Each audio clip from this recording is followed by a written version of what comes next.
اعوذ باللہ من الشیطان الرجیم، بسم اللہ الرحمن الرحیم۔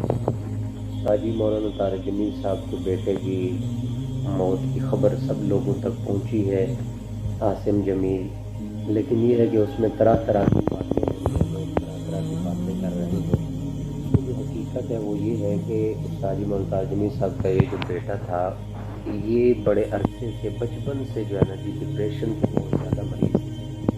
اب اینڈ یہ ہوا، کچھ عرصے سے ان کو شوق بھی لگائے جا رہے تھے لیکن ان کو فاقہ نہ ہوا۔ اب کل یہ ہوا کہ یہ گھر میں اکیلے تھے تو انہوں نے جو گارڈ تھا اس گارڈ سے گن منگوا کے اپنے آپ کو شوٹ کر دیا۔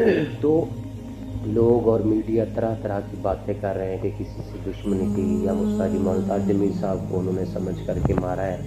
ایسی کوئی بات نہیں ہے۔ اللہ تعالیٰ حاجی کی حفاظت فرمائے اور مرحوم کی مغفرت فرمائے اور غلط خبریں پھیلانے سے ہمیں